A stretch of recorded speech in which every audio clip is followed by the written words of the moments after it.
It's worth pointing out that, just as I showed addition for, two positive numbers, that same math also applies for signed numbers. Okay, so even if you have a negative number, which is in its 2's complement form, the exact same algorithm would apply. You could also just take the negative number and convert it to a positive number, multiply the two magnitudes for the numbers being multiplied, and then convert it to negative if the signs for those two numbers disagree. Now, there's one more important aspect of this multiplication that I've not yet mentioned. We said that when you multiply two 32-bit numbers, the result is going to be a 64-bit number. But every hardware register is only 32 bits in size. Okay, so what really happens is when I multiply two numbers, right? This is done with a MIPS instruction that says multiply the value in 32-bit register S2 and the value in 32-bit register S3. We have not quite specified a destination register. The destination register is implicit. It gets placed into an internal 64-bit register, or you can view it as two internal 32-bit registers.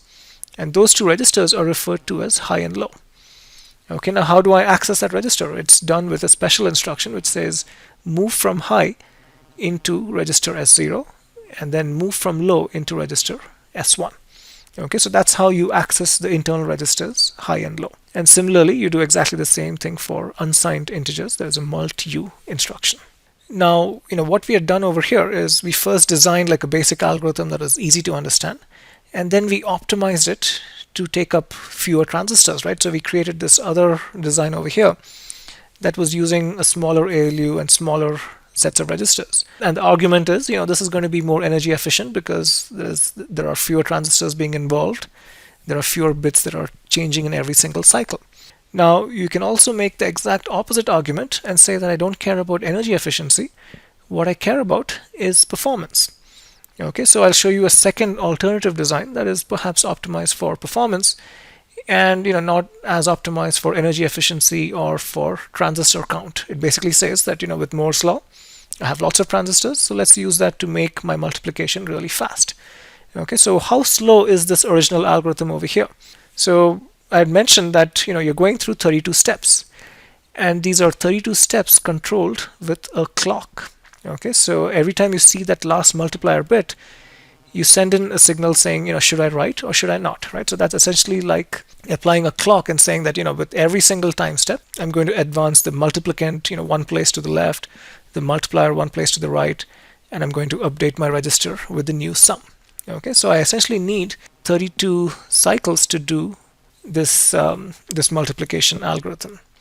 So let's see an alternative way to kind of speed it up. And I'm showing you that faster algorithm over here. So what I'm essentially doing over here is 32 chained additions. Okay, so again, going back to this algorithm, what I'm doing is 32-bit additions, right? And in each of those addition steps, I'm taking a version of the multiplicand and adding it to my existing sum, right? And the least significant bit, which is going to be unaffected in subsequent steps, just gets shifted out to the right.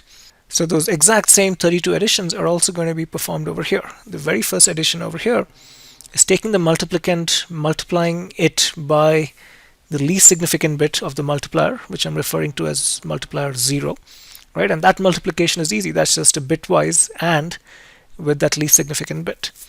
And that then gets added to the addition being performed in the next step, which is that same multiplicand multiplied by the second bit of the multiplier. So I add those two values up. The least significant bit comes out over here and gets placed over here. That bit is going to be unaffected by the subsequent additions, right? So the other bits then feed into the next addition over here, where I take the multiplicand multiplied by the next bit of the multiplier, adding those two up over here. Again, the least significant bit falls out, the other 32 bits move on to the next stage, and so on, right? So the advantage of this algorithm over here is that there is no clock, there is no register that has to get updated. As the values are produced, they just keep propagating down this chain of logic, and you might get a result over here that is faster than the speed of 32 clock cycles. Okay, so that's the main advantage for getting rid of a register and a clock and just letting the computations flow through these logic gates. Now, if the end goal is to perform 32 additions, right? And the inputs to these 32 additions are kind of known beforehand. So an alternative way to do it is with a tree of adders. Okay, so if you have 32 values that you want to add up, you have an adder over here that takes these two inputs, produces an output. Similarly, I have an adder over here which takes these two inputs, produces an output. Then you have an adder over here that takes these two inputs, adds them up, and sends down the result, right? So essentially, if you have 32 values over here, you have 16 adders here, 8 adders here, 4, 2, and then finally one adder that produces the result, right? So it's the same number of adders as this example over here, but by building this tree-like structure, the number of sequential gate delays that you have to go through becomes much lower, right? So in this case, you had to kind of sequentially go through 32 adders. In this case, you go through log 32 adders, right? So this is going to be much faster. So we've essentially started out with the basic multiplication algorithm. I showed you how to make it more efficient in terms of energy and transistors, and then I showed you how to make it more efficient in terms of speed.